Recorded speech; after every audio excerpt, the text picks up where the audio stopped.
Hey everybody, how's it going? We're back here with CyberPunk Red character creation. This is a game that takes place about 30 years before the new video game Cyberpunk 2077, using the CyberPunk Red rule set, tabletop role-playing game rule set that we just got the core rulebook for a couple weeks ago. So for Gamers Ledge, we're putting together a team, a Cyberpunk running team. We have another episode out, which hopefully you've already seen, with one of our other players who made Frenchie, the med tech. And today we'll be working with Mark to make a separate type of character. An interesting point of fact, this character is going to be a Netrunner, who Mark we'll be getting into it with Mark in just a little bit, but it's a neat take on the cyberpunk genre. If you've read any cyberpunk fiction, such as Neuromancer, most of them have a character similar to how the one Mark is making. So we'll be getting into that. But go ahead, Mark. Why don't you tell the group of kind of your character concept or what we're building today? Well, so it's interesting because there's actually a lot of stuff that the other player characters won't know in my character concept, but the short version is that I am a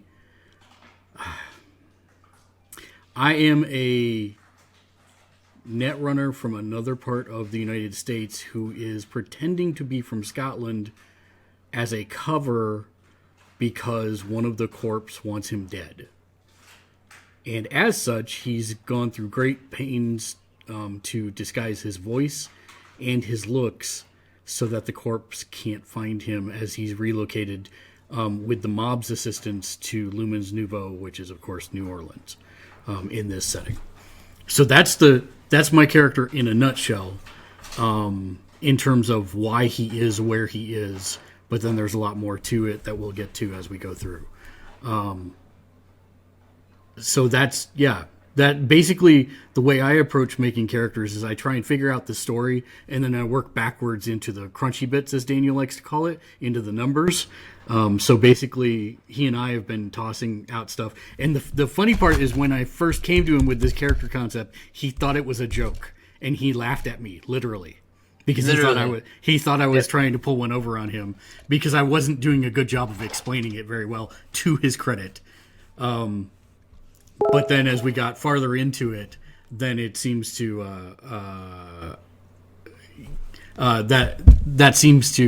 he kind of started to understand where I was coming from with it. Once Mark started to fill in the details around it, and I realized he was serious. It's actually a pretty brilliant character concept in the way that he wants to play it. So I'm interested to see how it's going to break down. So you will hear me in the actual gameplay sessions, talking about what my character is doing and whatnot. I'm trying to figure out the logistics, but he actually uses a voice modulator, not like a cool one, but one like he's had damage to his voice box and they gave him one kind of thing. So if I am able to, all of my in-character talking will be done through speech to text software if I can get it to work. And we just tried it just now, and I had it working, but it's got an echo, and that's no bueno. So we'll have to figure that out. Yeah, or I won't do it at all, because I'm not going to screw up the podcast just for that. However, he does wear a mask at all times, and so I will be wearing a mask actually on the broadcast. It's very cool. I'm not going to talk about it just yet. We'll show that in the session when we get there. But you can see from the character profile down here, it is actually impossible to see his face, and that's pretty much how I have done that on purpose, because again, he is supposed to be laying low, and we'll get into the specifics of why as we go through the character generation process. Right, Daniel? Yes, we will. So we're going to go ahead and get started. We're going to start with, similar to how we did last time, I'm assuming, Mark, that you want to do, for the most part, the complete package? Yes. Okay, where we break down everything into the nitty-gritty details and go through little bit by little bit. So we're going to start with picking a role, which the roles, the 10 different roles that we have, we kind of discussed last time: rocker boys, solos, netrunners, techs, med techs, medias, execs, lawmen, fixers, and nomads. And in this case, we will be going with Netrunner. So we are actually going to jump to the Netrunner role page, because that's where you find out the neat little stuff that Netrunners can do and what makes them special.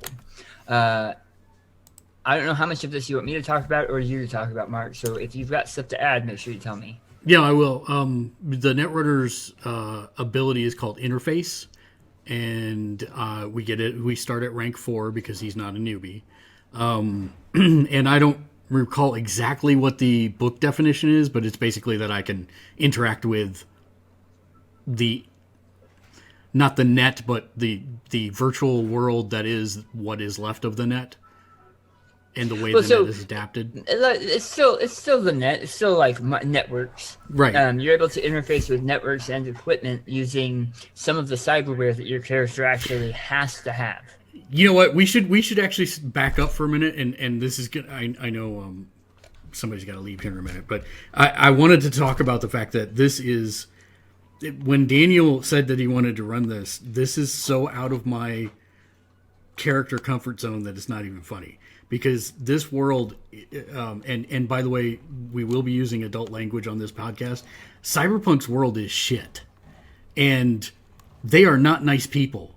And that is not my style of character. In fact, won't be my style of character even here. Although it's probably going to get me killed sooner rather than later. And so I've found this to be a challenge to mentally wrap my head around. And we're doing a series of play-by-posts, and I'm trying to, with a different character, I'm trying to get into that mindset a little bit. But I felt very intimidated by this, especially since we tried to play a Shadowrun game not too long ago, and I completely did not grok net running in that game. I've got a bit better understanding of it here because they actually break it down a little bit easier, and we'll get into that a little bit later. But I'm very interested in this game because it is outside of my box. But and I've even made this harder on myself because I'm a specific, even though there are not subclasses of Netrunners, I have made myself a subclass of Netrunner, so which we'll talk about as we go through. So netrunning specifically, because that's also something we should probably talk about. This world is a alternate history to the world that we're in right now. So kind of like the Amazon show, Man from High Castle.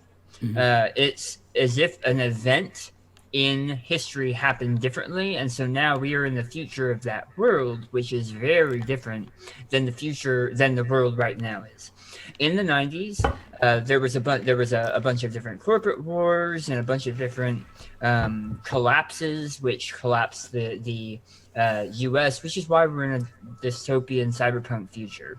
I highly suggest, if this interests you, there's a lot of resources you can go read up on, or wait just a little bit. Actually, by the time this comes out, Cyberpunk 2077 will be out. Play the game, and you'll get a good feel for kind of the strange future that this now is. So the reason that we are covering that in this, and we didn't really cover it in the last video, is because for the purpose of Mark's Netrunner, the internet doesn't exist.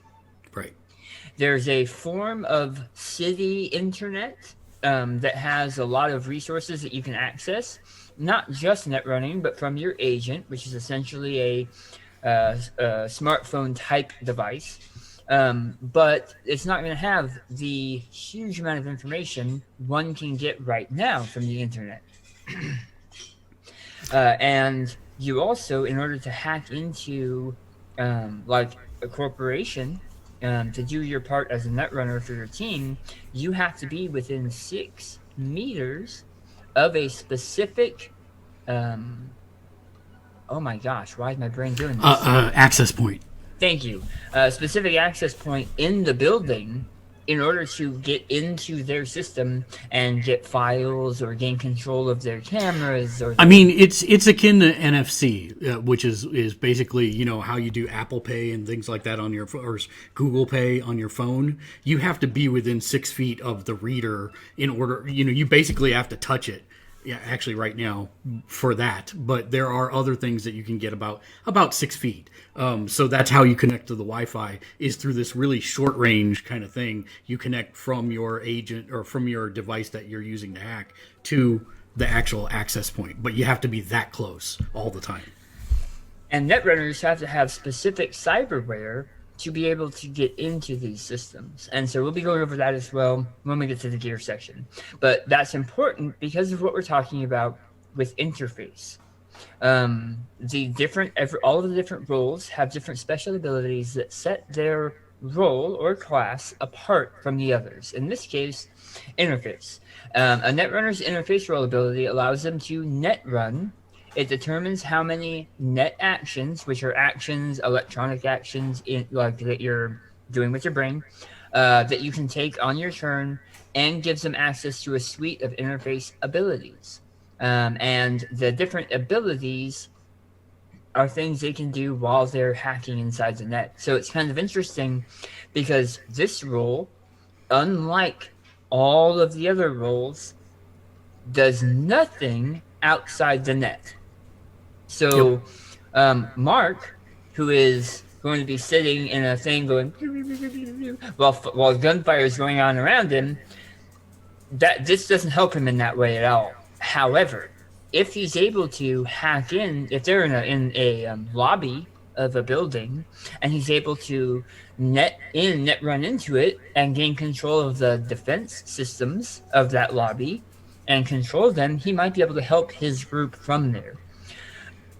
As mentioned previously, dang it, CyberPunk Red is the latest addition from the CyberPunk universe of the tabletop role-playing game. In the past, a net run got plugged into their jack, and then they went into a coma while they're doing net runs. So they're just a meat body laying there completely defenseless.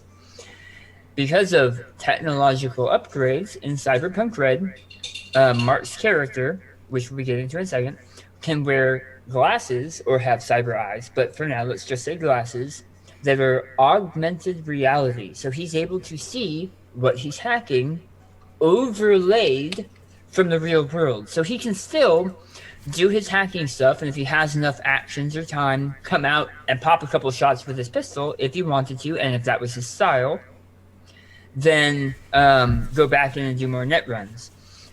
So it's not the case of I'm completely defenseless, protect my body anymore.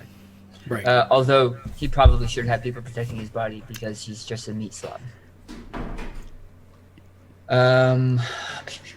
Yeah, so that's essentially what we're looking at for interface. Interface is a specific mini-game element that allows Mark's character, and actually one of the other characters who's also playing a netrunner, as far as we know, to get into these systems and take control of stuff.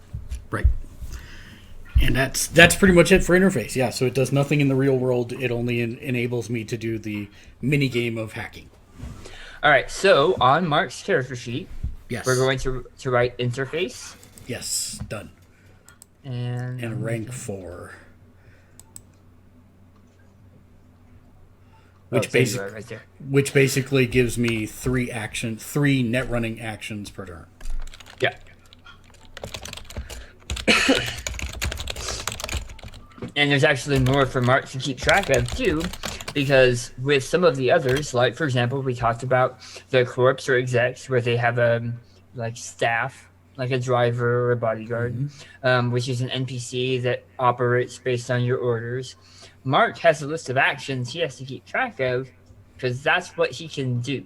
So he has some additional stuff for this side minigame that he will have to keep track of. But we're not really worried about that with Mark. That's what he does on a regular basis anyway.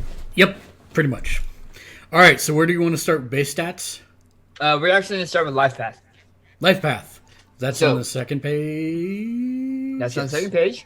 There we go. And so,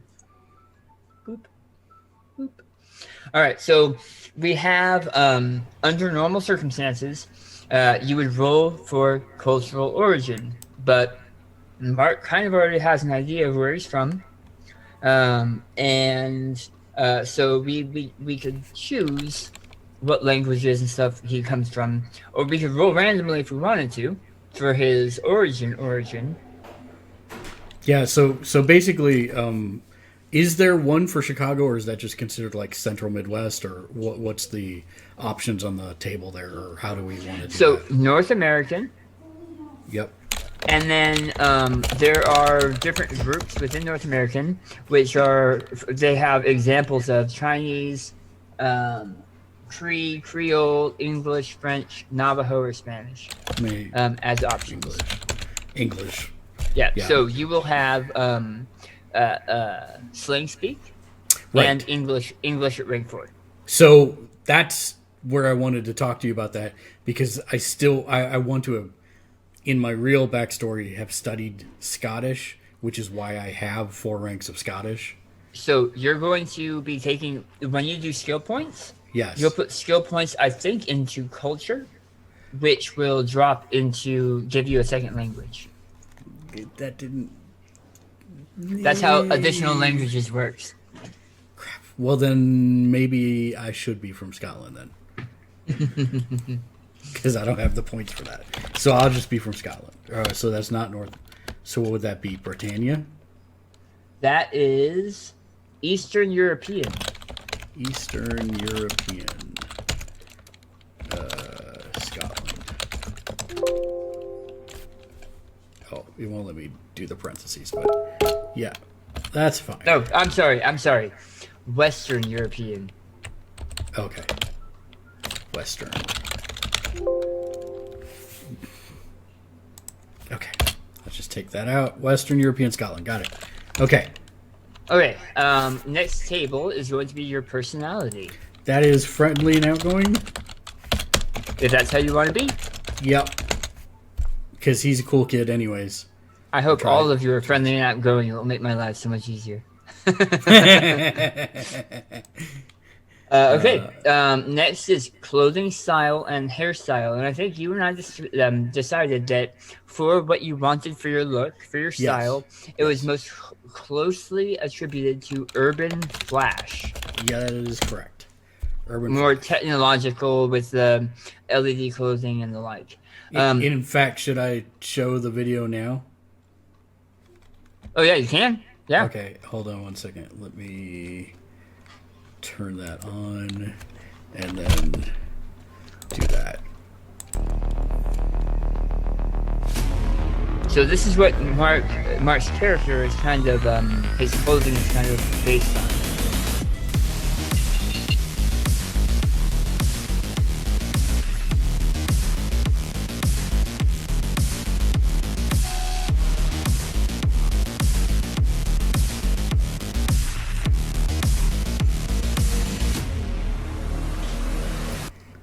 So in this world, style is king, and the better you look or the more flashier you are, the more apt you are to get jobs and contracts and things of that nature. So that's kind of why I went that route. Okay, next is hairstyle. So he's always wearing a hat. So can I put hat head?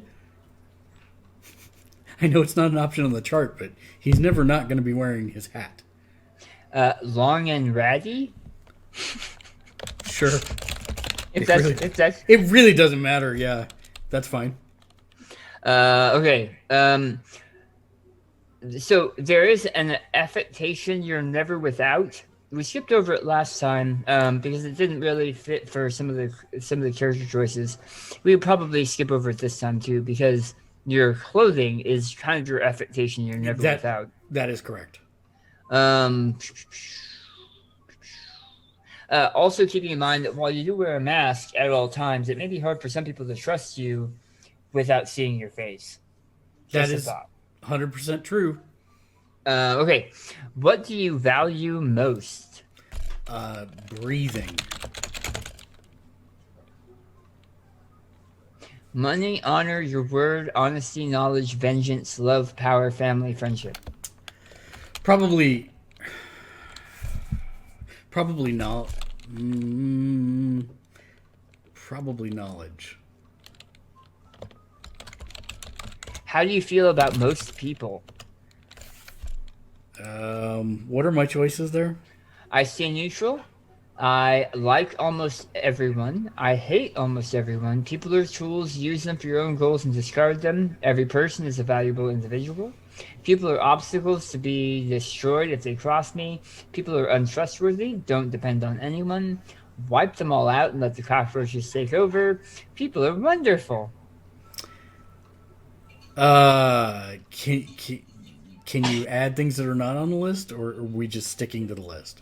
It depends on what you want to add, but I like sticking to this list because it's pretty accurate. Well, I mean, he likes most people, but he's very distrustful of corpos. Well, that's fine. So you like almost everyone. Okay, like almost everyone.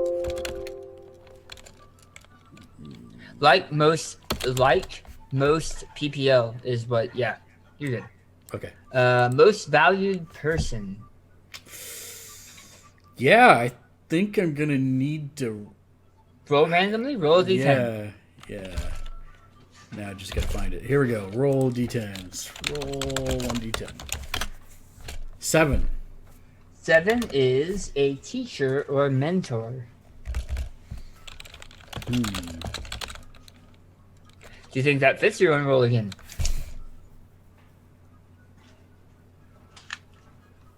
No, I don't. They'd have to be in the past, but I have no. Or are they supposed to be now? Well, they're supposed to be someone that you interact with on some level. So they don't have to be here either. It could be somebody back in Scotland. It could be somebody that took you under their wing when you arrived Okay, here. so it could be past. Is my point. As long as you still have contact with that person. Yeah, no, that's fine. That's fine. We can work with that. We can roll with that. That's no problem. Okay. Do I need to put their name there? No, not yet. Okay. We'll go over that at the end. All right.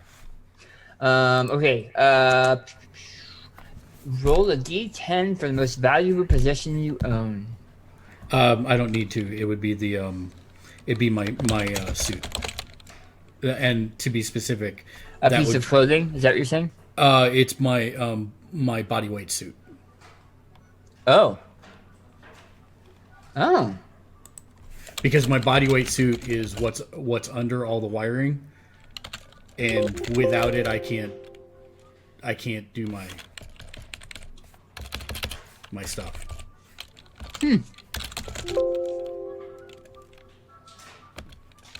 Okay. Family background. So you have corporate execs, corporate managers, corporate technicians, nomad pack, ganger family, combat zoners, urban homeless, mega structure, warren rats, reclaimers, or edge runners. What are reclaimers?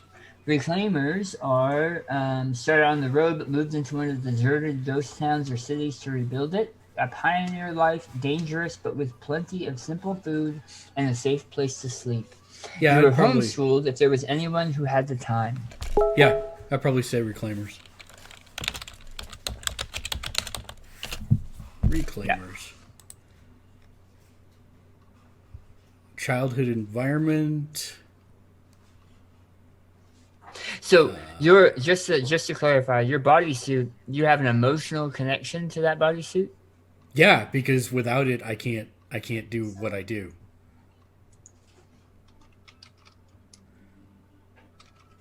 Like it was so expensive. It's like that prized possession that you have that like you saved up for a really long time, and it's in this particular case, since I had the mob's assistance to get to Lumen's Nouveau and they were setting me up, that's the one thing that I like negotiated for, along with there's two things. There were two things. My agreement with them was, number one, I didn't have to flatline anyone ever. and number 2, that they get me this suit because it's the one thing I've always wanted. Okay.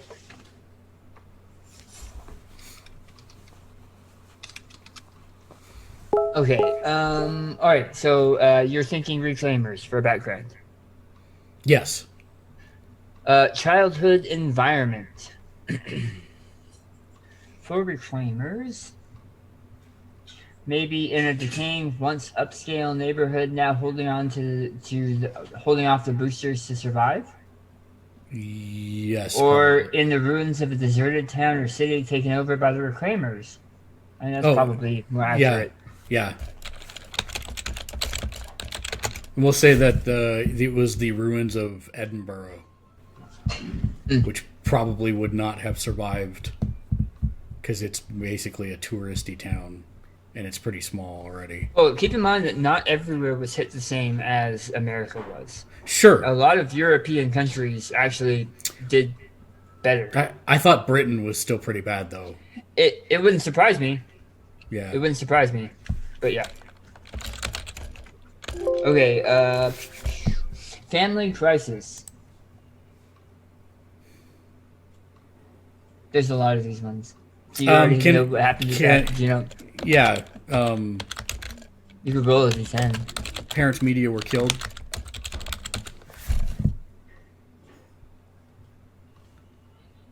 As part of my backstory. Family was killed and you were the only survivor. Yep. Family vanished and you're the remaining member. Family is imprisoned and you alone escaped. Yeah. Can I say family and my media contact were killed? Yeah. Yeah. Whole team of orphans. All right. Any good superhero comic is. Your friends. So, roll a d10, subtract 7, minimum 1. I don't need to do life goals?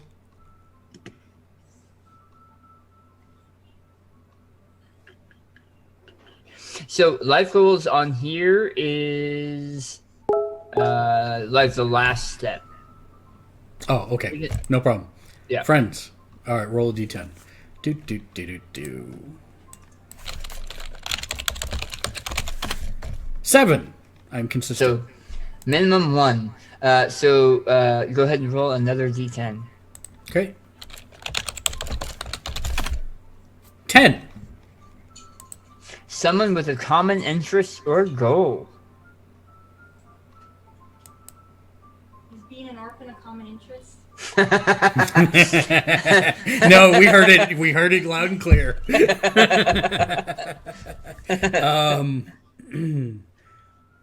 So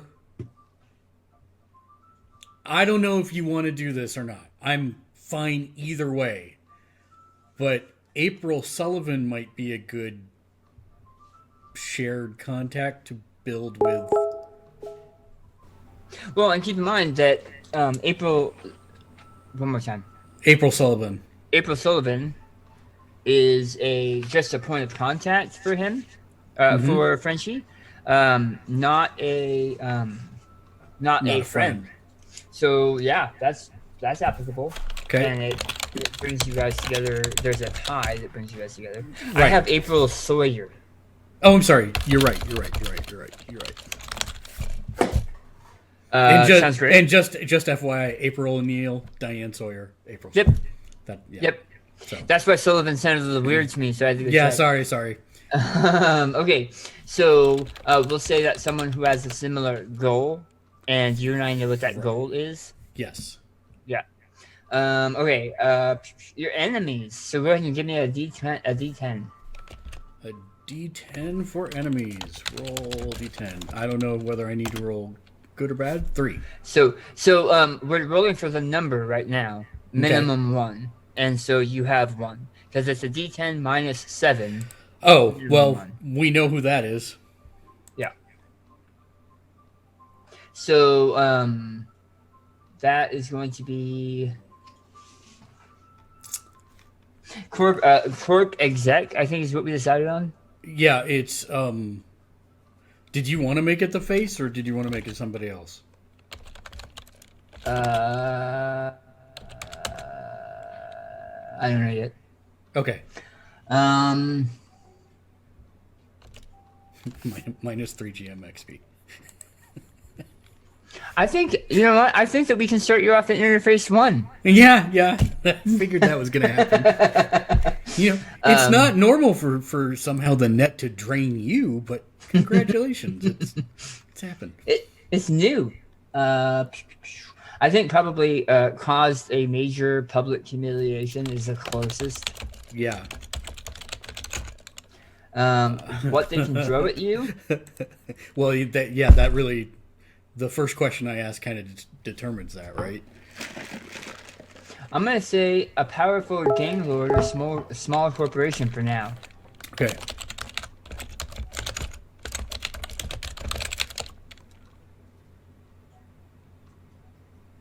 And then roll another d10 for what they would do about it. 2.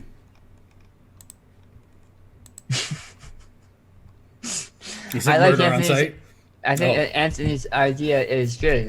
Can we name the NPC plus 3 GM XP? That way, anytime we say the name, Dan gets XP. I like that. That's a mouthful, though. Yeah, it is. You know it. You rolled a what? A 2? A 3. A 3. Think. Oh, no, 2. You're right. The 2 is avoid the scum, which doesn't really fit. No. I'm going to say... It should be Shouldn't it be murder on site?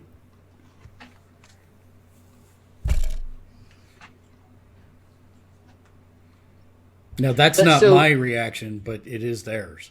So, but the issue I would have is it depends how clever they want to be. True. It could be set me up for a crime. I would say GM. Just put GM. Okay. Yeah. All right. So that's your lifestyle, and then we have a tragic love affair. So go ahead and roll me a d10. Can I just have the option to have none? Minimum 1. Minimum 1. Fine. Roll another d10. 7. You roll a lot of 7s.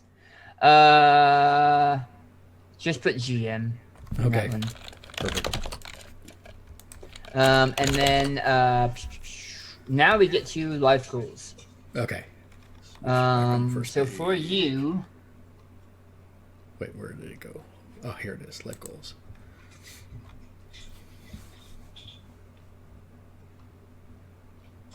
I would say get off the street no matter what it takes. Live down your past life and try to forget it. Hunt down those responsible for your miserable life and make them pay. Get what's rightfully yours. Save, if possible, anyone else involved in your background, like a lover or family member. All of those fit your backstory, kind of. But what would you say your life goal is? I mean, it's to expose and reclaim my life. It's to expose them and reclaim my life. All right, so write that down.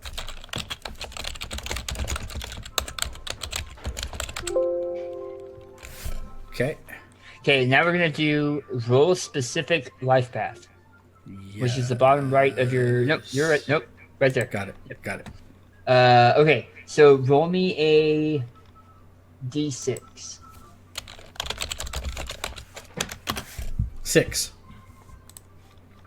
All right, so that puts you at hack for a media, politico, or lawman who hires you as needed. Which I think fits. Yeah. Do you work alone or do you have a partner? So this also ties into whether or not you want me to work with Billy. So I should specify what I've done with how I've built how I started looking at, because obviously I looked at building the character before we had this because I wanted some idea of it. And when I started looking at it, what I was looking towards was building a non PvP character is the easiest way to say that. It's PvE. I mean, I can work on defense systems within net running and black ices, but I have nothing to go against other net runners. I don't think. Okay. So it would be nice to work with someone who had my back in that regard. However, if that's not, if the other player character that's doing the Netrunner wants to be more rounded, then that's fine. So it's either a TBD or solo. So a lot of these other partners as well are NPCs. That's more of what they're pointed at this. Okay. Do you work with someone on the side who might have your back that is an NPC, not someone who's with you every time on jobs, but somebody that you can lean back to and say, hey, do you have this information, or can you give me a hand with this, or whatever? It's another point of contact that's an NPC that may help you get out of a tight spot. Is more of what they're talking about. If it's rare, I would say yes. Otherwise, I would say generally solo. Well, it's up to you. Yeah, I mean, rare, once in a rare while, yes. Okay, so give me a D6. All right. 5.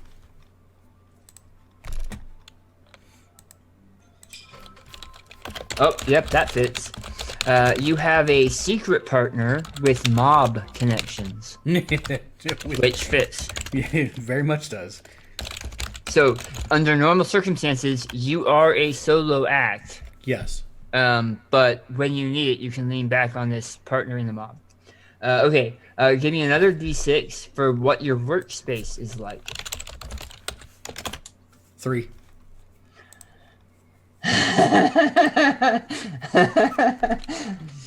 It's a filthy bed covered in wires. Yeah. I love it. Well, I mean, I would say backpack because I plan on him being on the street with a bedroll. He's got one of those all-in-one backpack thingies. Okay, so it's a filthy bedroll covered in wires. Yeah. Yeah. Yep. That sounds about right. Okay, who are some of your other clients? Give me a D6.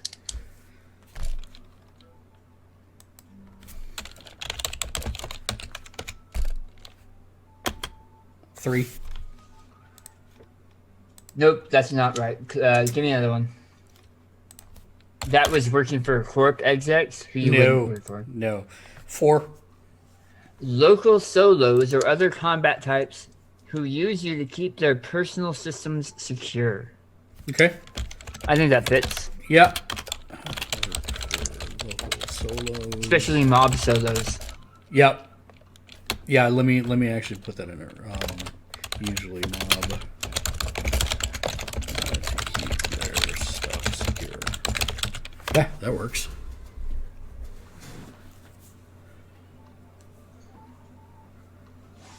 And I mean, I think that's something that we needed to discuss that I was saving for this is what is my debt to the mob? Exactly how long it will take to, like, I know Frenchie. We'll get there. Yeah, okay, Yep. great. Yep, that is part of my notes that I've written down. Perfect. Is, stuff we need to go over. Yep. Okay, give me a D6 for where you get your programs. 5. You have back doors into a few corporate warehouses. That totally makes sense. So I think Anthony's going to be heading out in a little bit, based on time. So Thank you, Anthony. Thank you, Anthony. For the pointers and some of the reminders, and thanks for your help today. Absolutely. Have a good one, guys. Good luck. See you later. Thanks. You too, bro. Bye. Okay. All right. So who's gunning for you? We already have one person who's gunning for you. I would like to roll for a second. Oh man, it's like that's not enough. You know that it's not called Get You Killed the Game, right? I'm just saying. No, it's Get Mark Killed the Game. Yeah, my bad. 1d6. Yeah, 1d6. 2. Which is none, right? Rival netrunners who just don't like you. No, I don't want to do that because that. I mean, we can if you want to, but like I have no defenses against other netrunners. That was the whole point of not trying to piss off a netrunner. I know, you're good. Okay. I'm looking at what other options there are.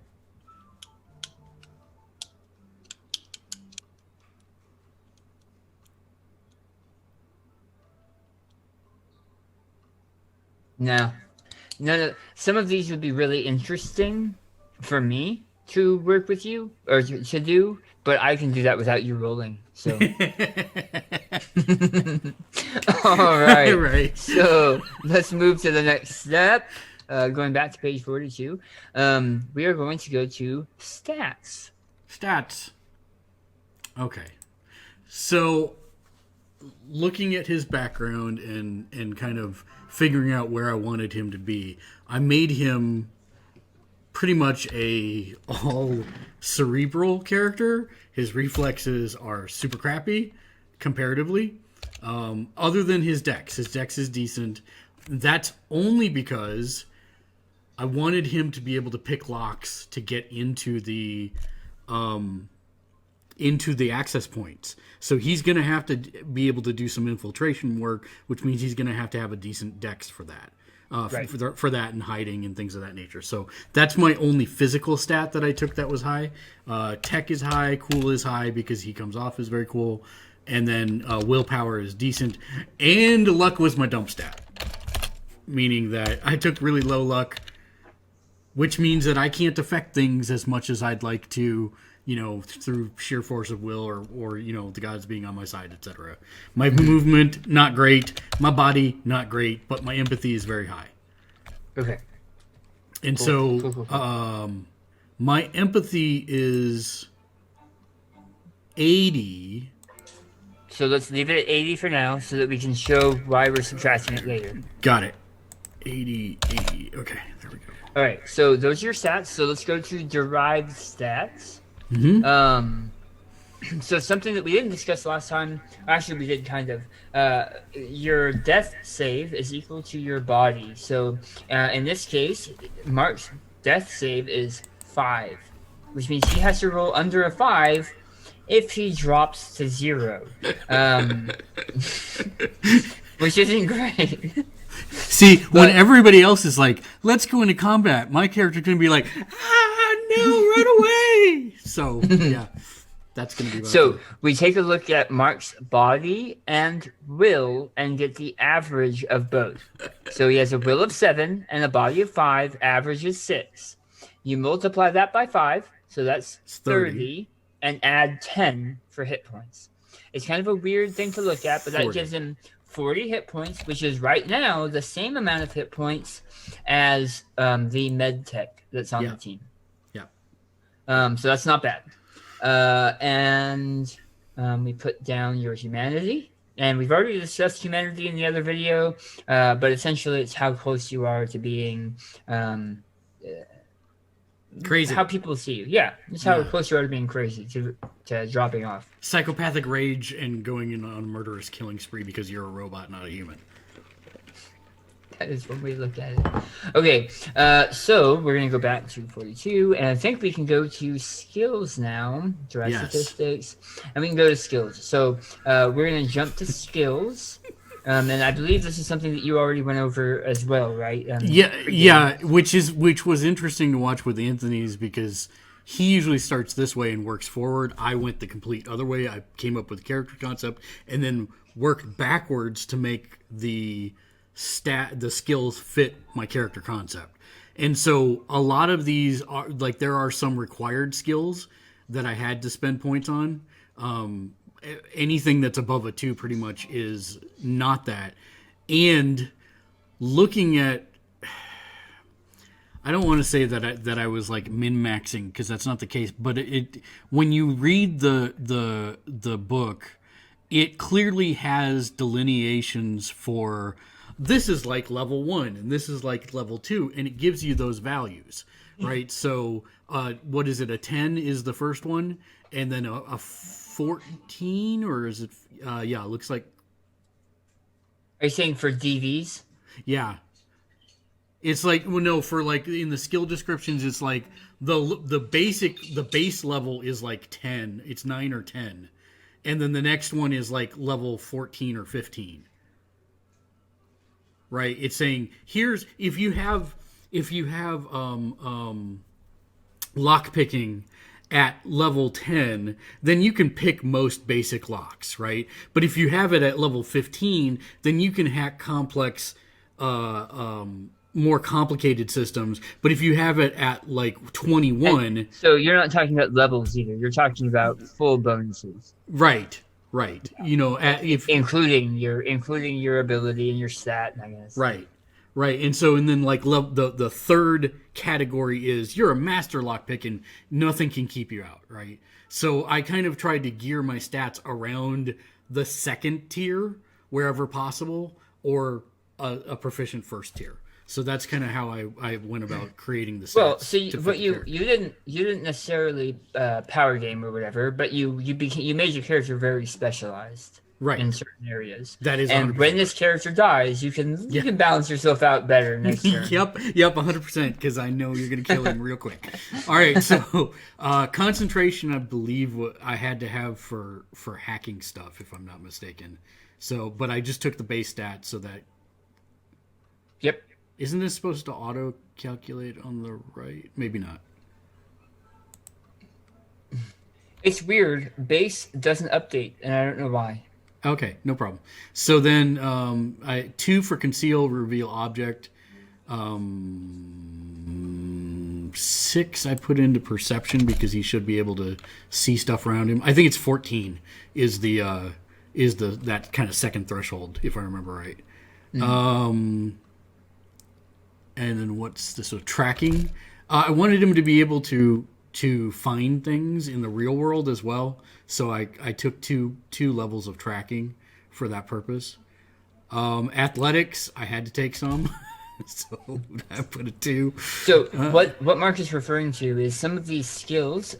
It's the ones in bold, yeah. The bolded ones are things that it's assumed that every normal person living right now in the time of the Red has some level of training or survivability in those skills.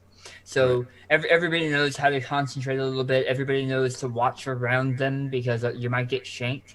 Everybody has ran a little bit or jogged a little bit to catch the bus or just to get from point A to point B. Everybody knows how to communicate or conversation. Everybody, in theory, should at least have some level of human perception. Right. So you have perception, which is spotting that guy has a gun, and then you have human perception so that you notice facial what am I thinking, Mark? Facial notes, like how somebody's feeling based on how you're perceiving them. Right.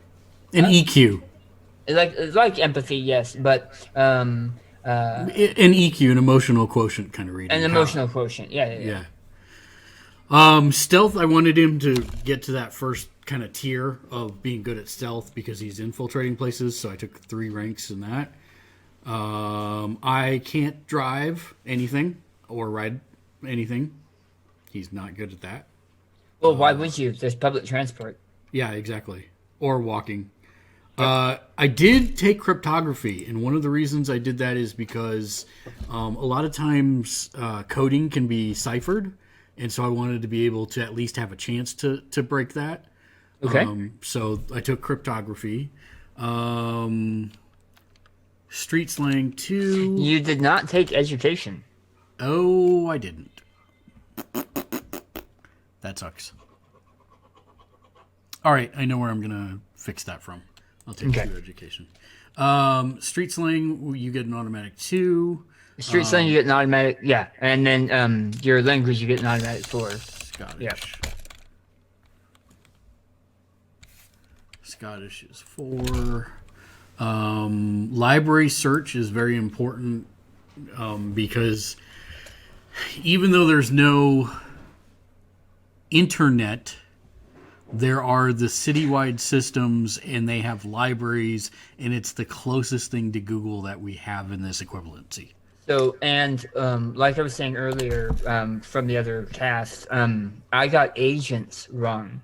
Right. I had not yet read the section on agents, and there is, instead of making you hack into a local node to get the city intranet, it is, for all intents and purposes, there are enough nodes spread throughout the city that you don't have to, you can get them on your agent.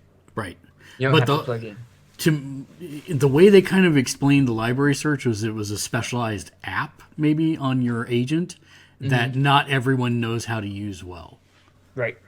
So there's that. Or if I do have to go to a physical library, that's fine too. Local expert 2 of my home area, which is definitely going to be IM Nation. You can't change it. Okay. Your home is actually Lumens Nouveau. Oh, okay, great. Yeah. I wasn't sure how specific it was going to be with that, so I just figured. It's the full city. In most cases, Night City, because that's where the game assumes you're going to be. Right. Brawling I had to take 2, so I did. Not that I wanted to.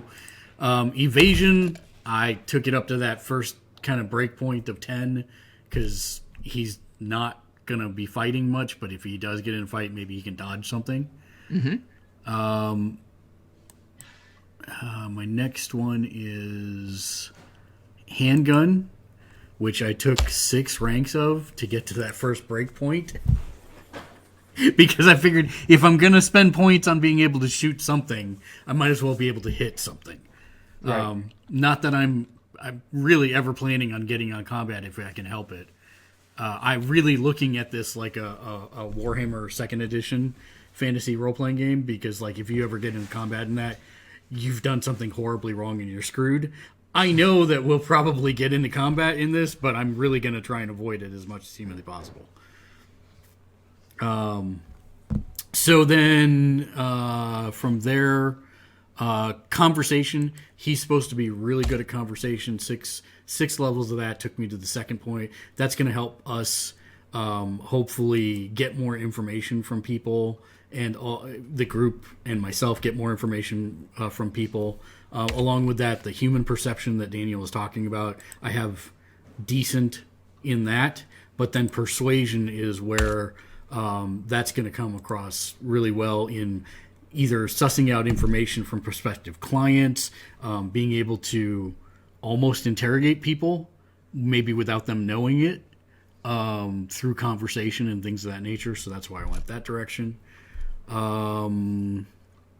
Streetwise, I wanted to have at least the first level so that maybe I can talk our way out of getting in a fight with the gang, or, you know, somebody's hostile with a member of the group. Maybe I can talk them into a barter situation where, hey, I get you got a problem with them, but let's, you know, is there something you need? So I wanted to have that at least that first kind of cutoff for Streetwise for that. Because I build my characters with the idea of, yes, I have a specific mission for my character in mind, but I also want to build it so that it can possibly help the group.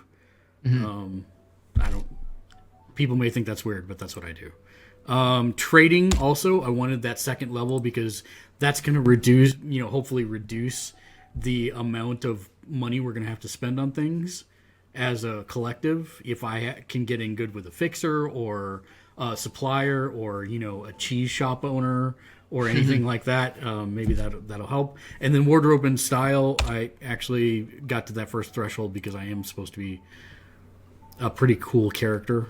Fairly stylish, yeah. Yes, fairly stylish. Stands out in the clubs, etc. Basic tech, I took 2 ranks in to get me that first threshold of 10, because I should be able to work just about any tech. Cybertech, I also have that first threshold in. Now, cybertech is not actually what I do. Cybertech is more like being able to work with cybernetics and things of that nature. But I figure I'm going to have to be able to program that stuff as well, so that kind of made sense to me. Okay. Especially if like mob folks are coming to me with situations where like, hey, somebody hacked my arm. Can you like help safeguard this? That's kind of where I was thinking with that. Am I wrong on that, or you all right with that? No, that makes sense. Okay. Yeah, and 2 ranks means it's not your specialty, but you know enough to fix a blender for basic tech. It's a 10, so it should be a little bit better. I mean, combined to all. So, right? well, correct, but keep in mind that 2 ranks, you are very smart. Right. I'm not saying have very much training. Yeah, I'm not you saying can figure that it out. Yeah. You're not a specialist in cybertech, but Right. you can figure it out, and that's what I'm saying. Right. Okay. Demolitions. I took no, I'm just joking. Electronic security tech. This is my specialty because I got to get into these places. I took 6 ranks in that, which cost you 12, right? Which cost me 12. That is correct. correct. Wow. Yeah. So but that is more of your bread and butter. Yeah, because not just net hacking or net running into things, but you're talking about being able to sneak into places and turn off security and dealing with more of an analog security system, which is what you're looking at there. Right. So that's where a majority of my points went. First aid, I put 2 into it just so that there's the off chance that if the medic goes down, I can at least stabilize someone possibly. Mm-hmm. So I took 2 ranks in that. I had taken 2 ranks in forgery, but I forgot to take 2 ranks in education, so that goes away. And then pick locks is my last 2 skills. So that gets me at least the ability to pick decent locks. I'm not obviously trained in it, so I can't, do necessarily certain things, but I can at least get into most things. Right. And that is all my points. Okay. Awesome. Next step for us is actually gear. Yes. And so we're going to talk about costs and the like. So you start off with 2550 credit EBs, plus, because we talked about your mob connection, you're going to get up to 1,500 EBs in cyberware. Right. And then you'll get 800 additional EBs for fashion and fashion wear. Yes. And I believe I have spent every single penny. I don't think I have any cash left whatsoever. All right, so talk me through what we got. All right, so we have a Bodyweight Suit, which is a expensive, I believe it's 1,000 or 1,500, I can't remember. It's basically this suit that I'm wearing on at all times underneath my clothes that allows me... It is 1,000, by the way. Okay.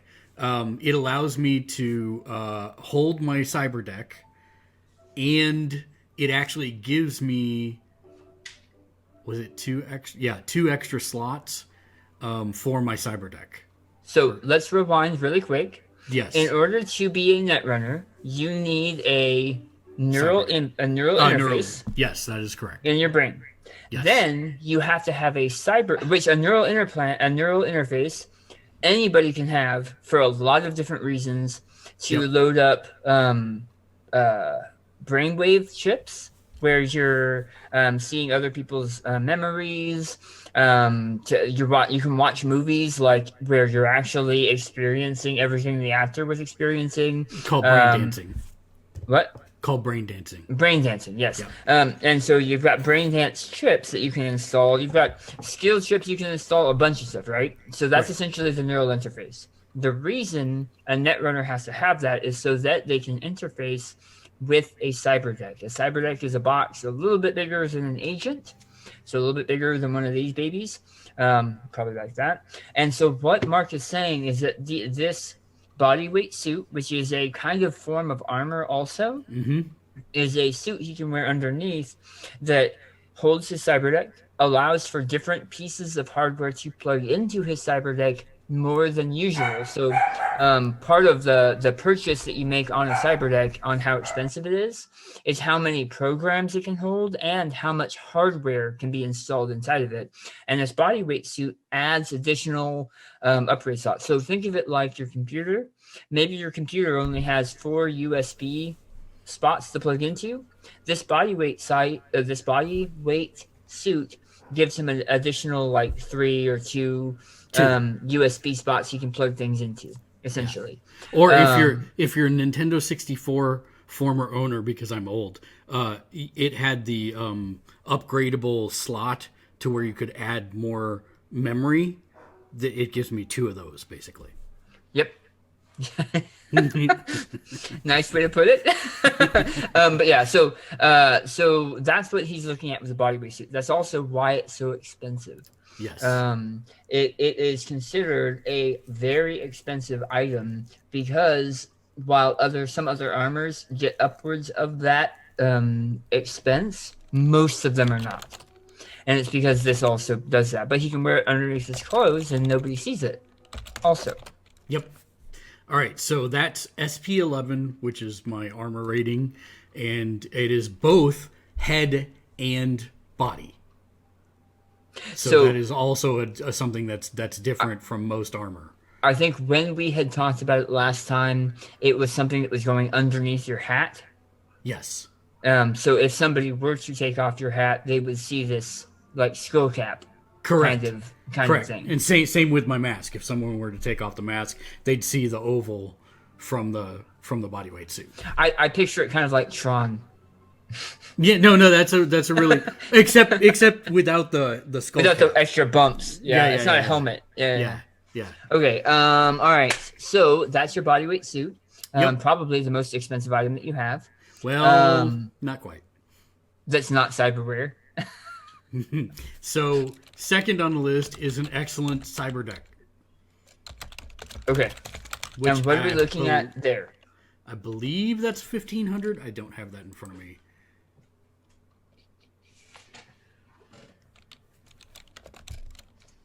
It might be 1,000. I can't remember. And I need you to. I'm really bad. I'm sorry. I'm going to need you to keep track of the EBs. I'm writing them down, but I seem to believe I spent this all correctly. Excellent quality cyber deck. Yep. Is 1,000. Okay, it's 1,000. And it has 9 slots. And I have 10 slots due to bodyweight suit. Well, it should be 11, I think, but we'll get there. Yeah, because I think the bodyweight suit. The bodyweight suit gives you 2. Yeah, it does, but I believe they're 2 hardware slots. They are. Oh yeah, and this is. So these are for programs and hardware. Oh, okay, that great. That might be 2 hardware slots in the body, in the like specific in the bodysuit, which would make sense. Right. It's not going to hold software. Right. Exactly. So just make sure that the 2 that are in the bodysuit are hardware. They are. Okay. Please keep in mind you're now at 2,000 of your 25. Okay. I know. I know. Trust me. Well, 25 plus 800. For clothing. Right. Which I think I spent part of the 1,000 EB of the bodyweight suit on clothing. So 800 for that. Bodyweight suit is armor. So let's see. What else do you have? Throw down some more equipment. Okay, interface plugs. Oh well, Neuralink. Neuralink, but that falls under. Can you put a space? Because that's. Yeah, I know it's cyberware, but yeah, that's a different budget. Oh, this might be why I was. Yeah. Okay. Interface plugs, which is also cyberware. Yep. And then heavy pistol. Okay, so how much is your heavy pistol? 3d6. That shouldn't be that expensive. It wasn't. That's why I took it.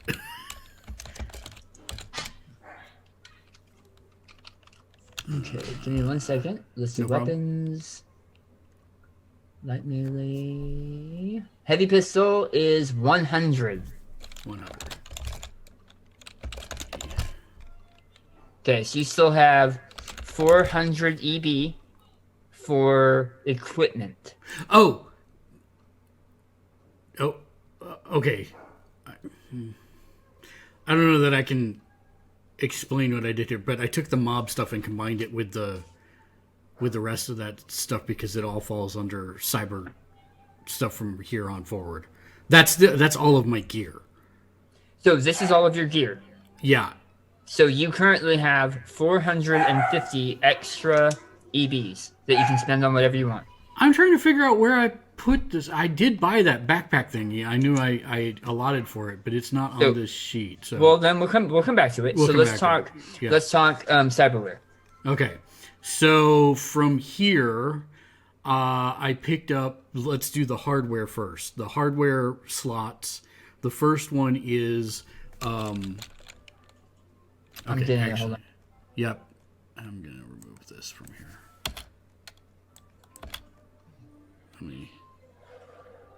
Yeah, thank you.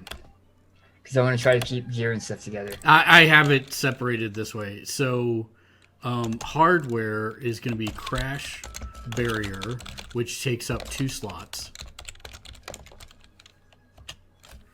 And I don't remember. I want to say was. I don't remember how much it was. Give me a second.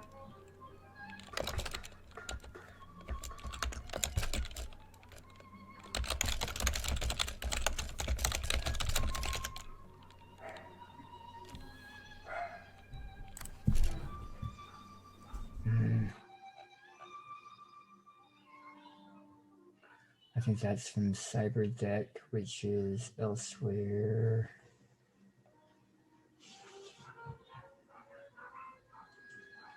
All right, so before we go anywhere else, can you jump down a couple more steps? Like a couple more lines. Okay, put interface plugs and where are you? Why aren't you on here?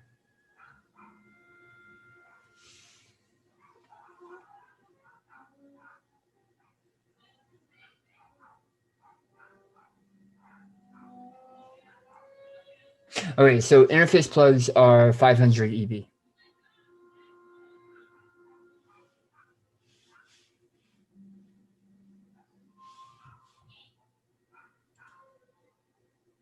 Oh, and the Neuralink is 500 EB. And now I'm going to try to find...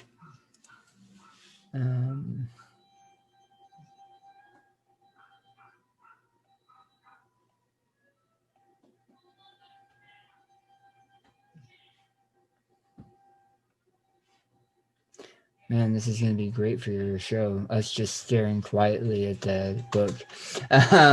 Crash barrier is 100 EB, and I can't hear you. Yeah, now you can.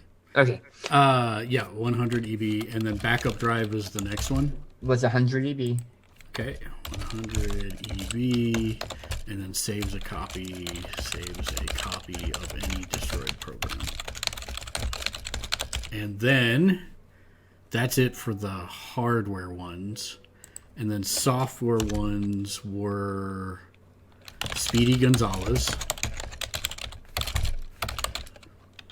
which gives me a plus, tell me how much EB and then 100. Okay. Speed plus 2. Yep. Res 7, speed plus 2. Then the next one was Flak. 50 and res 7. Res 7 reduces attack of all non-ice to 0 once per run.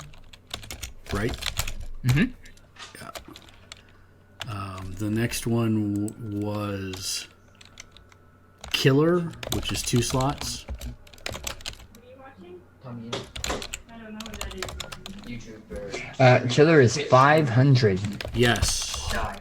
And here's where we're going to start getting into the problem. Yeah, well, I think the problem is because I assumed the bodyweight suit could be done out of the 800. I kind of lumped it all together. So clothing is specific. Is pretty specific that fashion and fashion wear is what the 800 is for. Yeah. So we'll play with it. Keep going. Okay. And Let's see what your whole list is before I start erasing stuff. No problem. 4d6 damage to a program. If derezzed, it's destroyed. And it has, because it's a anti-program black ice with an icon, it has a whole bunch of stats. Yeah. And then I have sword, which is 3d6. Oh, yeah, you gotta tell me the amount. I think it's 50.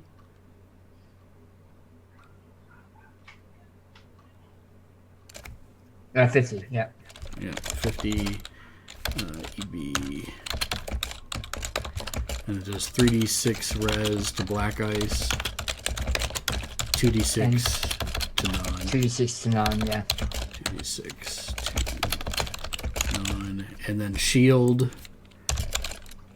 or armor, sorry. Armor is 50? Yep. 50 EB. Res 7 lowers all brain damage by It's 4.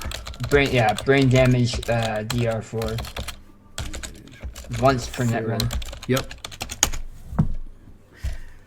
Oops. Once per run. There we go. That's it. That's your full list? Yes.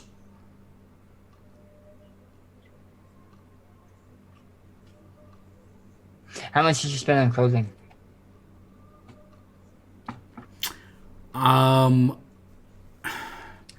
Like I said, I'm confused because I don't know why it's not on here. I had it, but I don't see it. I thought I had... And did you take a gun? Yeah, the heavy pistol 3d6. Oh, okay. You were looking up how much that was. You removed it from the list. Yeah. I think it was 100. Okay. 3d6.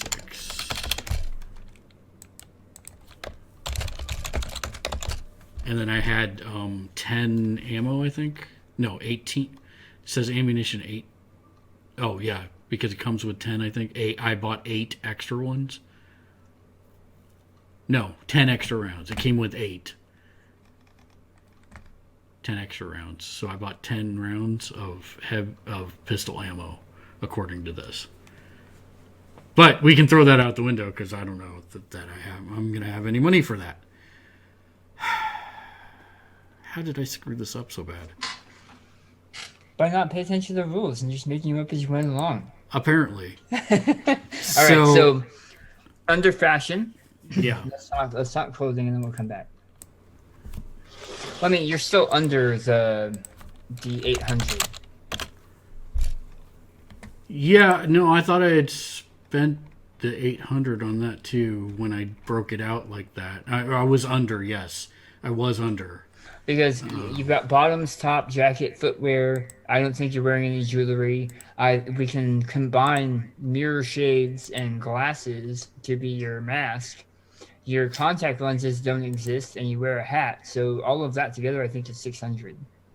Right, and I thought that when I did this the first time, I had somehow spent 100 in there for the augmented reality glasses. Is that how much they cost?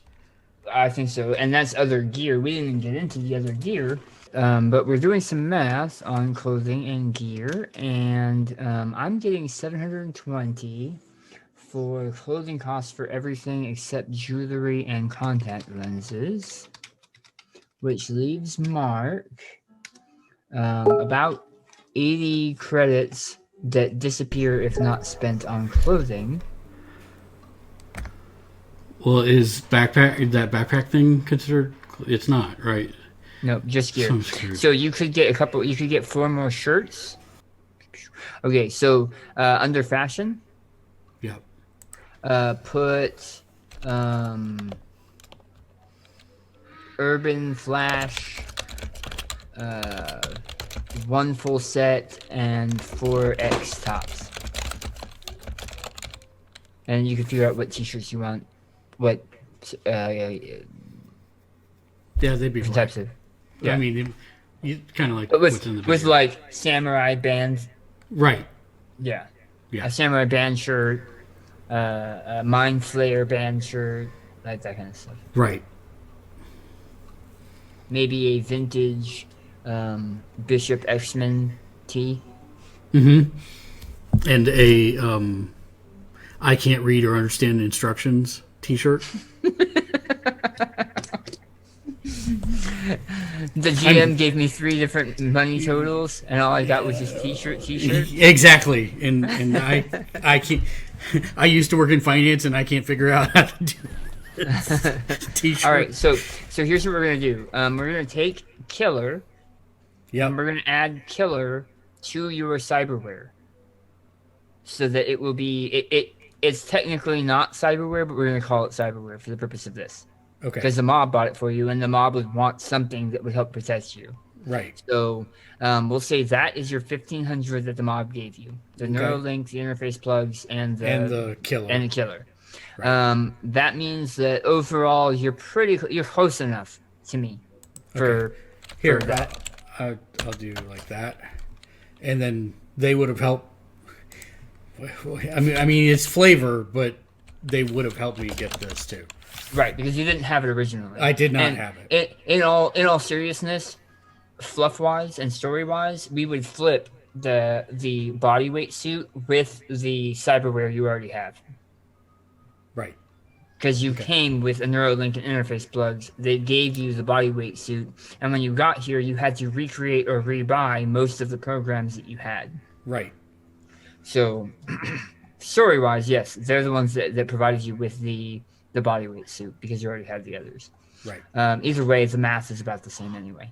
Yeah. Okay, so let's go back to the first page. Okay. And under armor, put BW suit or whatever you want to call it for head and body.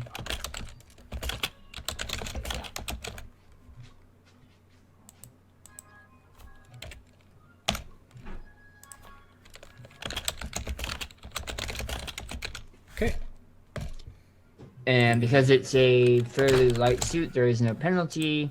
Right. And then your weapon is that heavy pistol. Yep. 3d6.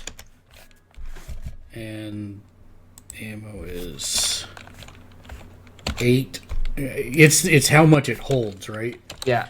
8. Yeah. Rate of fire is 2. Yep. And 10 extra rounds.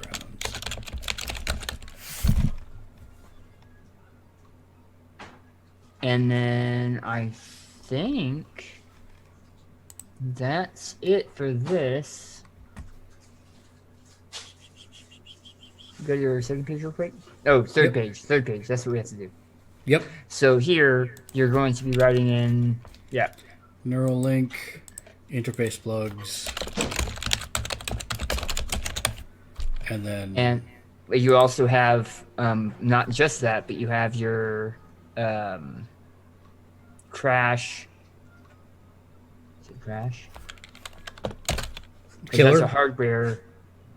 Oh, those are the... Yeah. Oh, okay. Sure. So then that's going to be crash barrier and backup drive. And I'll just copy these. Oh, I see what you mean. Actually, I guess those aren't cyberware. They're not. Those are hardware just- upgrades. Yeah. Yeah, never mind. Okay.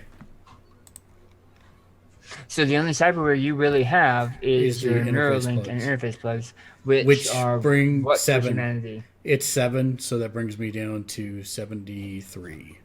It's 7 for both. Yeah. I think so. I think if I'm looking at my character sheet correctly, I think 1 brings my humanity down 2 permanently to 78, And the other one, like, and that's I mean, maybe we should look those up.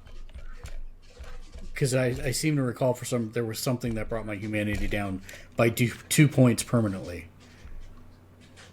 So, Neuralink brings it brings your humanity down by 7.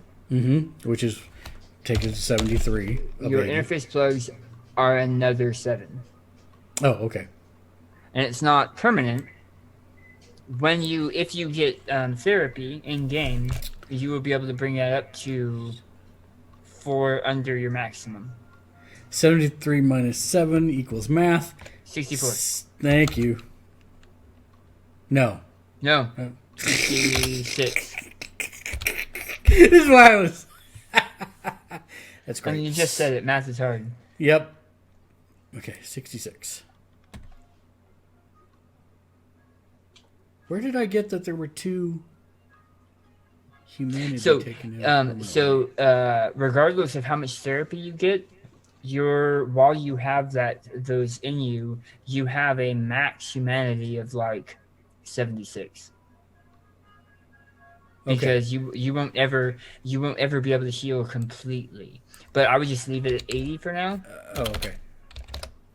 And we'll deal with that when it comes up. Okay. I think that...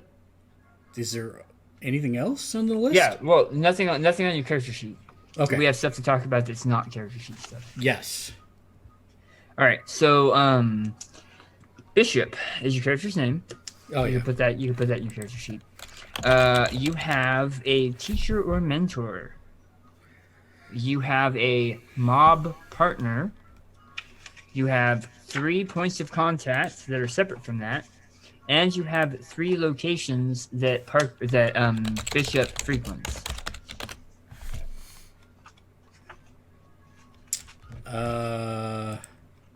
So let's start with the contact. The teacher or mentor? Yes, the teacher or mentor. Okay. Okay, so I go to school for the Stanley alliterative name generation. So let's call him Lachlan Leith. That's Lachlan, second word Leith. Lochlan? Lachlan. Okay. Dr. Lachlan Leith. Okay. And who is this person to you? He was... So even though we were reclaimers in Edinburgh, let's say that he was a... So how would that... So I'm answering your question with a question because I need to know this in order to formulate my answer better. So how does stuff like academia work in this space? I guess I don't understand your question. Is it rough? Sorry. So there has to be scientists in academia. Are they all just corpos at this point? Or are there the more successful ones that have money are the governments of the world. A lot of them are still in place, and so they still have education, especially if it was a country that had a better education system to begin with. Mm-hmm. A lot of them still have education systems. There are still colleges. There's a college in Lumens Nouveau. So I would think that he would have been a historian, because Edinburgh has a number of catacombs and crypts underneath it, which I don't know if you know or not, but that's the case. That's one of the big tourism things there. Mm-hmm. So he could have been dispatched maybe by the government with the reclaimers to try and, preserve that history. So he would have been someone who had chronicled history before the collapse and all that type of thing, and working to... That would make sense why he was in Edinburgh, and he's someone that, since I was homeschooled, could have taken a liking to me and taught me how to navigate the libraries, since I have that skill. Okay. Um, So do you just check in on him every once in a while? yeah, and I think he'd be fascinated to, since New Orleans has a really rich history, and the fact that this is a third incarnation of it for all intents and purposes, he'd be interested to know what I'd want to send him pictures of what's been raised, what's been what's still under the water, that type of stuff. Okay. He'd be interested in the city in that form.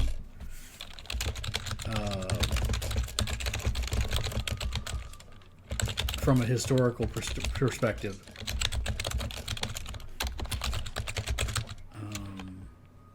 Okay.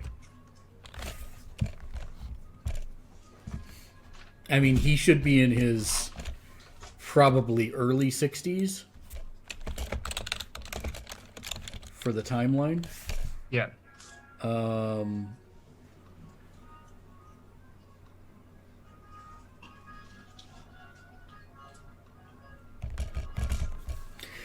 And that's why I was kind of alluding earlier, how, what do you want Edinburgh to look like then and now? I mean, I would imagine, because they say it's the ruins of a city, I'm guessing it didn't survive the collapse well. That's why they're reclaimers. If it survived well, we wouldn't be going there in the first place. Well, I mean, you could have gone to a different location other than Edinburgh. Right, and it could be. I just thought that might. How do you spell it? It's Edinburgh. Edinburgh. That's the capital, though. I didn't realize it was the capital. I keep saying Edinburgh because I'm not bright, but it's Edinburgh. Cities in Scotland. Let's find a.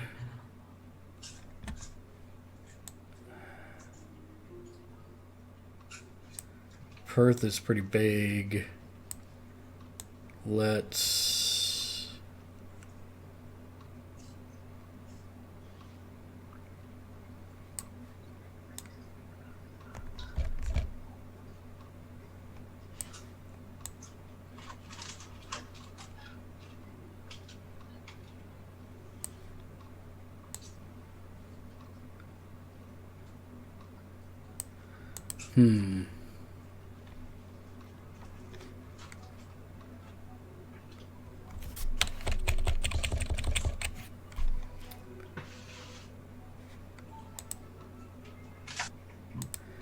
Greenock is about 45,000 people. A majority of the United Kingdom's population has turned into wandering travelers, nomads, etc., which has led to the UK's collapse. Most cities stand in ruins with rebellions and terrorists popping up around every corner. The government, in order to combat the chaos and protect the country from a total collapse, instituted a new form of law enforcement, which proved far more brutal in their methods of taking down the criminals that would walk the streets. The people of the United Kingdom fall into many different categories: nomads, tribesmen, law enforcement, criminals, royal, and gang members. At least 40% of the population of the UK is made up of tradesmen or nomads. Because of this, urban and industrial areas have fallen apart due to the lack of people equal to the workload balance. Many cities have become abandoned, or even cities with fairly large populations have sections of the city walled off in ruins, and overall everything is falling apart. As mentioned in the introduction to the guide, the actual system of government has yet to be decided, although the basis of government will almost certainly revert to some sort of parliamentary democracy. Blah, blah, blah, blah, blah. Blah, blah, blah. With the collapse of the government, the people of the United Kingdom tended to start joining various nomad groups roaming the countryside. Many believe that the rise of the nomad culture was due to the belief that the various industries in Britain were slowly killing the island. The nomad tribes have been shown to be more peaceful than the city gangs that plague the large urban sprawls of the cities. Most tribes stay away from the ruins of the cities in the hills, forests, or lakes. The war-torn country has been shown to be at a constant state of action, where the military or gangs are constantly fighting. Major cities, blah blah blah blah blah blah. Edinburgh.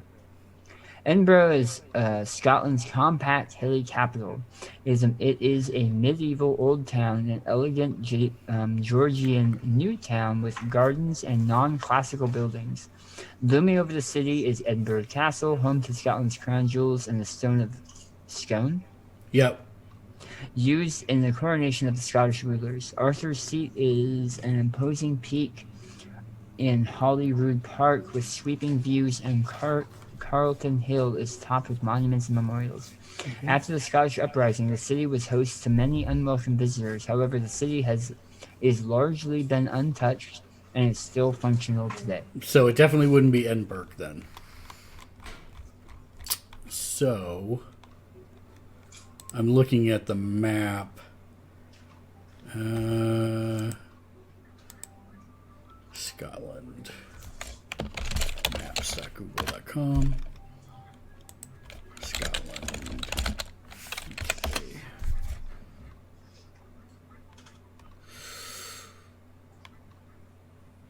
Let's check Inverness. That might be Inverness. Because it's in the Highlands already. Well, this can be something that you factor in for fluff later too, since Yeah. the game's not taking place anywhere near Scotland as of yet. Right. So, who are you thinking for your partner, your mob partner?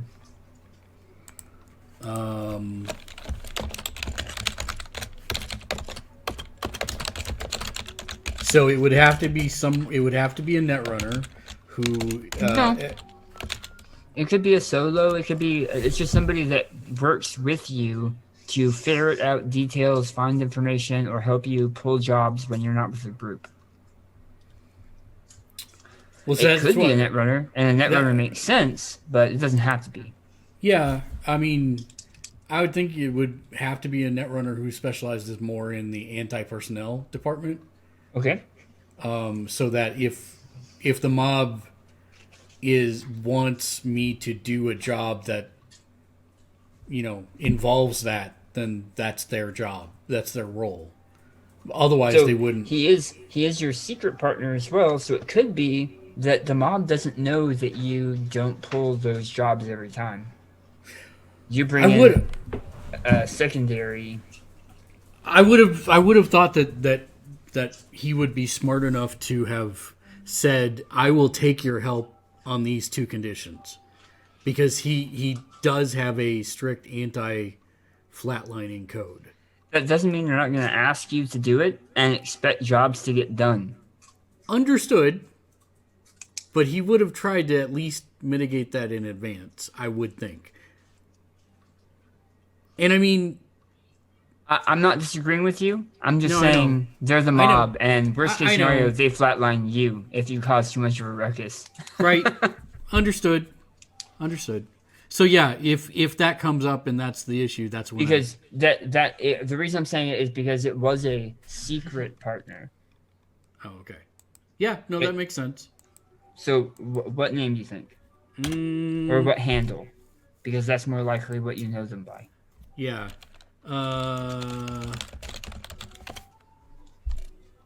Let's see.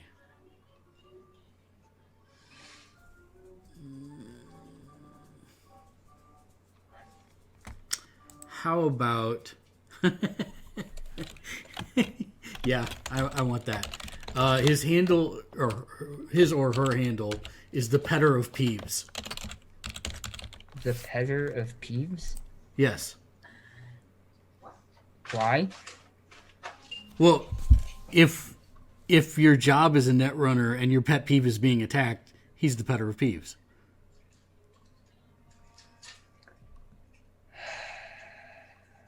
Okay, if it's too like, we can find something else. Yeah, that's fine. No, it's fine. I'll find something else. It's your contact. You want him to be a pun? That's fine. Moving on to the 3 contacts in the Mincevo and 3 locations. Okay. Secret. Okay, 3 contacts. You said. Yep. All right. Well, one would have to be my mob contact. Okay.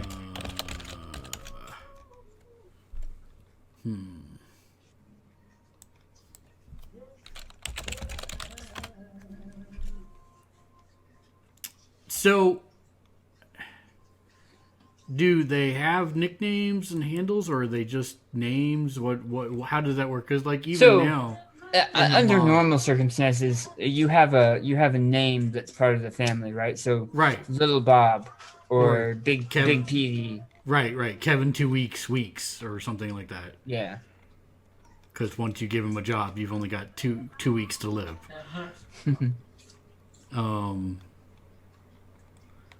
So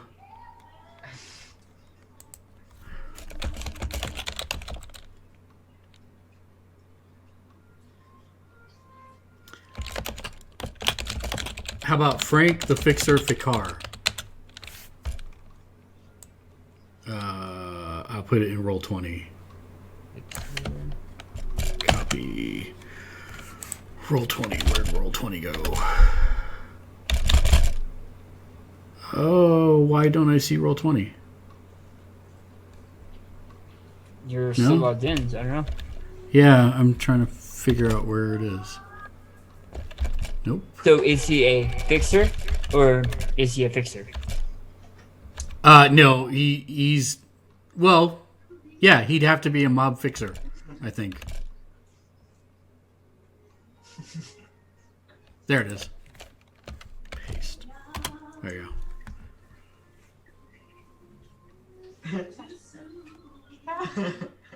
And I figure that's, that would make sense because he is a fixer and his last name is almost Fixer, which is probably how he got the nickname to begin with.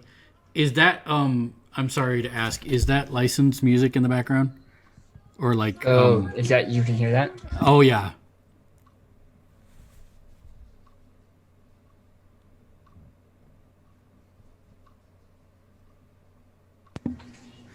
Sorry, when it was just generic classical, that was no problem, I think. But I hear singing, so yeah, it should be fine. Okay, so that's one, and I got 2 more. Yes. So I would think the second one would also have to be a fixer, right? Well, no, if he's the one doing the mob solos, then that would count for that, right? What do you mean? So we said that when I'm not running a job with the group, I would be doing... You're going to be doing jobs for the mob to pay off the mob, but you're also doing jobs for like other fixtures and stuff. Right, understood. But you said that earlier I was working with solos to protect their information. Right. Most likely for the mob, right? Right. So that would fall under Frank. Yeah, somebody would come to Frank and say, hey, I need help with this, and you would help him. Right, okay. Yeah. So then my other 2 can be non-mob related then. Correct. Okay, so then and should be non-mob related. Right. So I would think that one would be an I Am Nation fixer. They don't have to be fixers, too. Well, but fixers can get me jobs, right? Outside of the mob. And what I'm saying is you have points of contact. I don't need every fixer that you've worked with for the past 6 years. I need people that you talk to on a regular basis and you're friendly with. And so they don't have to be fixers. As a matter of fact, none of Anthony's are fixers. They're just people that your character has considers close.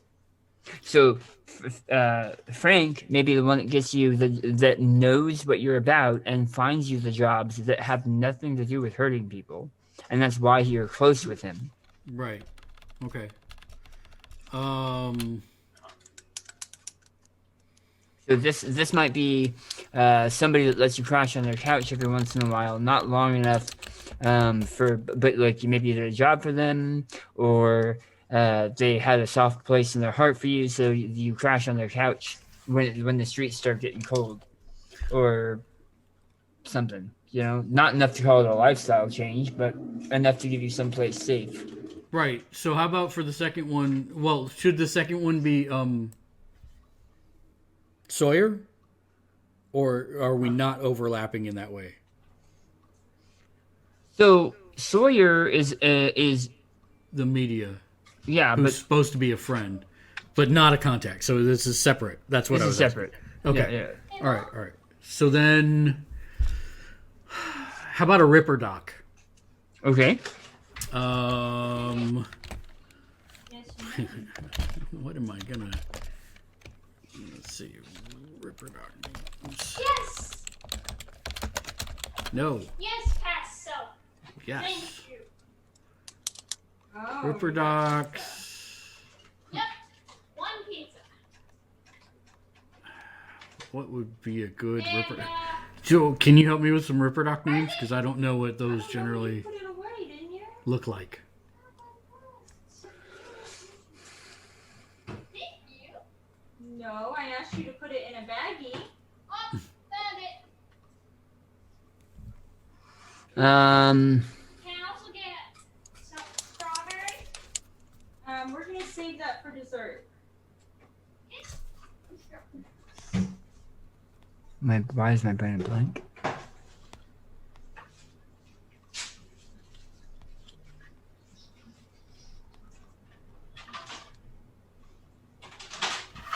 Soon it's gonna just be You could have a doc that's called the Blaze.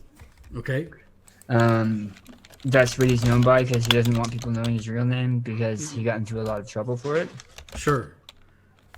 So maybe the Blaze. So he should be out of I Am Nation for sure. And I mean, I suppose I could help him. Maybe I've done some jobs for him that involves rewiring brain dances or something. Like Okay. rewiring. And occasionally, if I've got mob related jobs that I need Ripper Doc help with, or maybe. Yeah.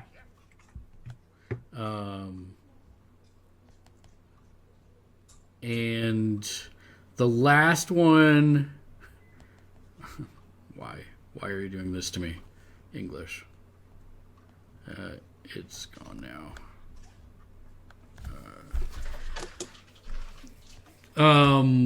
The last one is going to be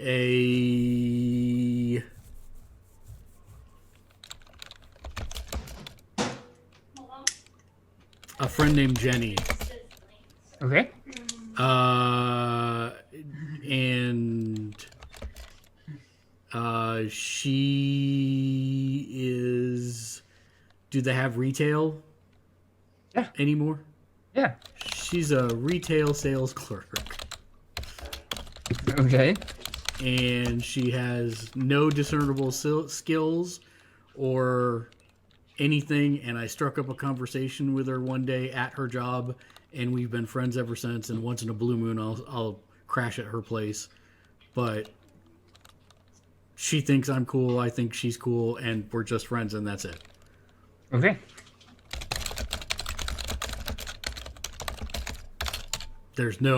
I don't do any work for her. She doesn't give me discounts on anything. I wanted to have one friend who has there's no agenda whatsoever. And she probably doesn't even know what you do. Probably not. Yeah. She just sees me in the clubs and thinks I'm cool. Okay. And then 3 locations. 3 locations for what? 3 locations that your character frequents or enjoys in the maps. Okay, so what's the best club in I Am Nation?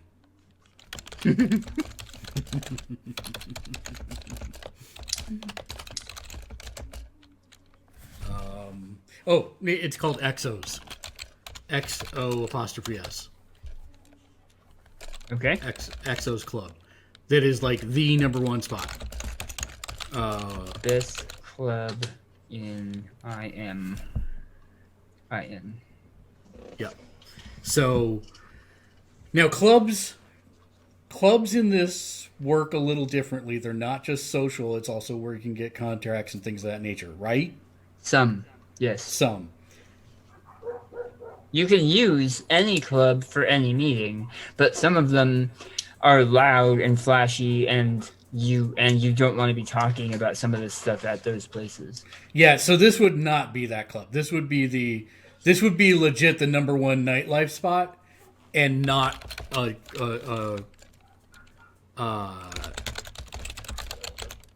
how can I say this? This is a status cool club, not a work club. But to the degree that it's in M Nation.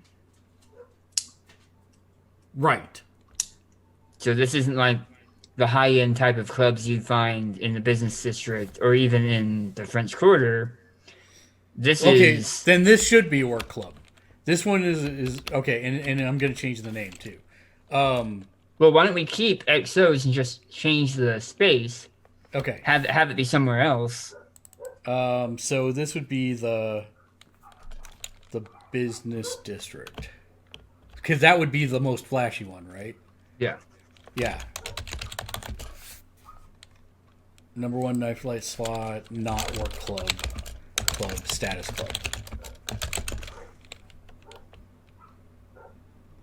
And I mean, I think that would...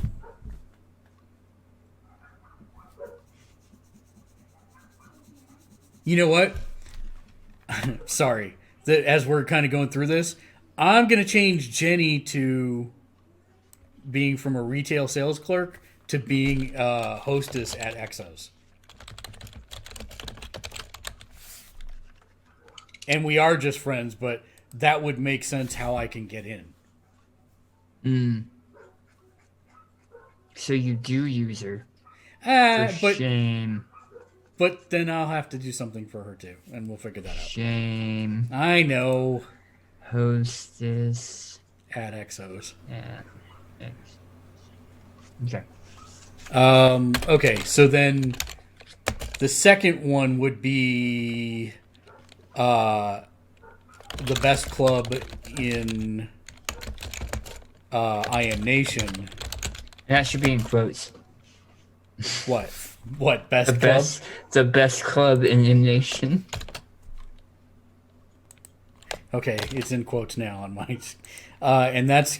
What are we going to name that?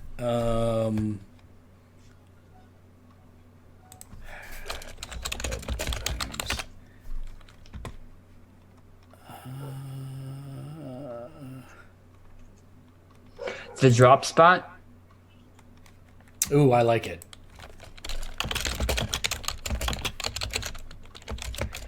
And it's got a little loudness, it's got a little flashiness, but it's also where people go to work. So it has back rooms.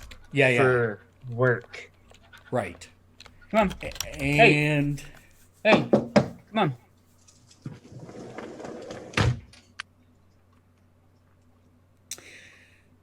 Talk to me about media. I get that the TV programs go up on the CityNet. But is it media corpos that control what gets onto that? How does that work? So you know what I'm trying to get at? Yeah, most of the CityNet is corpo news. Different corpo news that have scheduled blocks or different channels that are in different areas, right? Right. Then you have individual medias that have their own screen sheets. Mm-hmm. So they have their own podcasts, news podcasts, which can be dialed into from your agent. Right. Easy. But then there's the stuff like the stuff in the book, like Billy and the Toad. You know, the buddy cop thing where one of them is a a gangbanger and the other one is a detective, and they're working together on cases. So that's TV shows, yeah, and Yeah. TV shows are usually sponsored by corps Okay. and sold to different media networks that are shown on different channels. So there's like an Arasaka channel, even though Arasaka doesn't have a big footprint in the U.S. right now. There's an Arasaka channel that has a bunch of TV shows, movies, and news that are both created outside the United States and sold in, and ones that are inside the United States that are owned by Arasaka, as like a media or not even just a media, but a person who does work for Arasaka for their channel. So are there what I'm trying to get at, and I'm trying to figure out how to ask, are there city sponsored public access, if you will, media TV shows like Club Watch? Where we are currently in Dixie, I would say yes, but all of the content is edited and approved.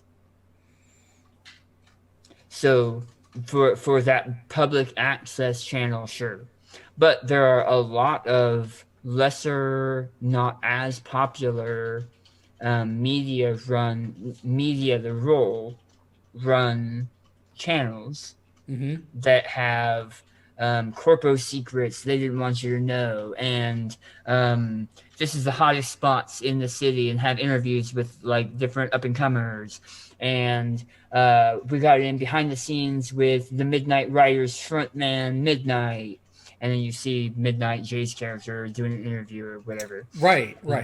So that's all on. That won't be on like the channels that you would see on billboards and stuff. Right. But you could dial in your agent and cast from your agent to a television. Got it. So that would be like the video podcast for all intents and purposes. Yeah.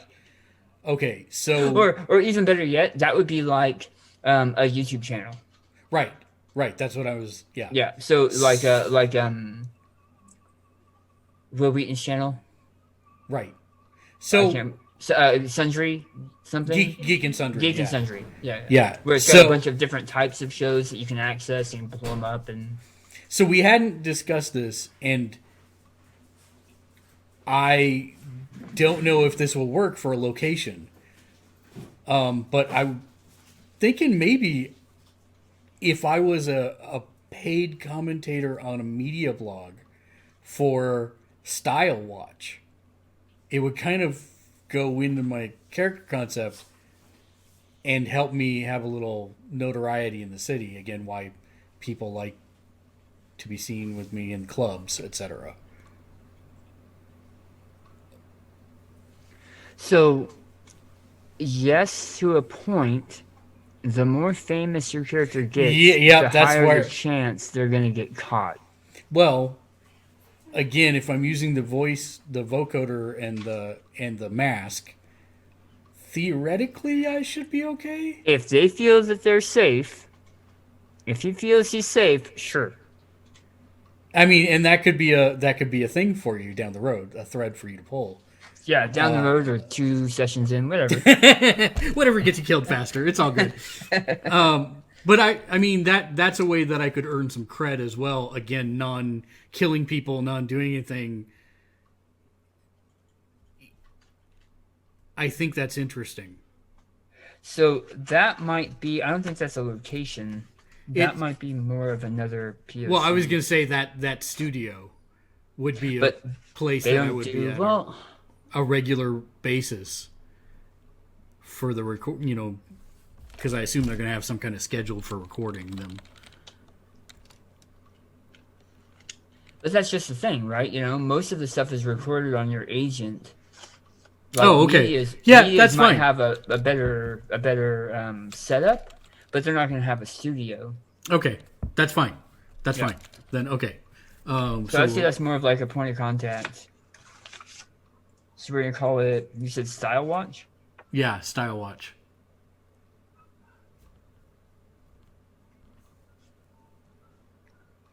With the O. The O is the host of Okay. Style Watch.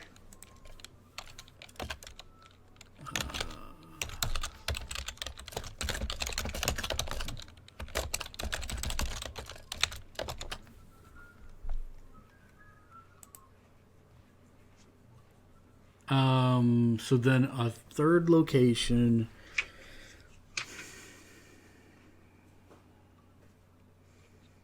I mean, this guy pretty much is homeless unless he's hacking or going to clubs. So I'm trying to figure out. What if there's a spot in the French Quarter that he likes to observe people? Yeah, perfect. Oh, you know what? Let's call it new. What you doing? Oh, okay.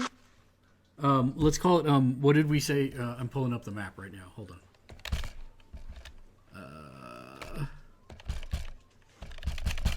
Is that empty? Yeah. Okay.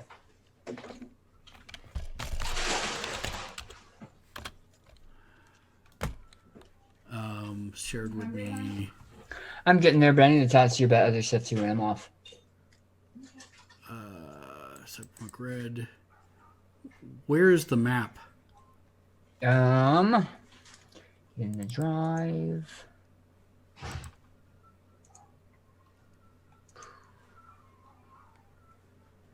CyberPunk Red. Oh, I got it. It's in homework and themes. That's why I couldn't find it. Okay, it's gonna be New Lafayette Square.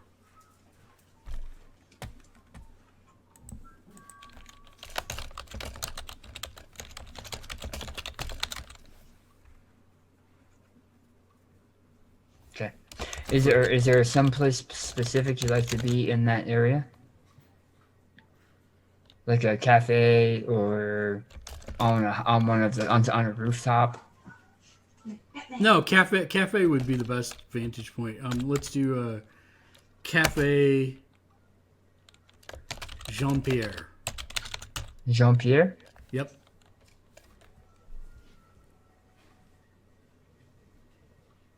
Did you spell that somewhere I can see it? I can.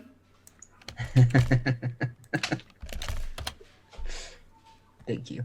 Yep. Okay. That's it. That's all I needed for the time being. So, I think we're good. I think this is a good character you and I have been talking about for a while, so I'm glad we finally got him fleshed out. Yeah. We have 3 more characters to build. So make sure you guys to look for those, watch the processes because they're going to be a little bit different. The 2 we have so far have been complete package, and it's likely that some of the others are going to be built with the slightly faster like express package.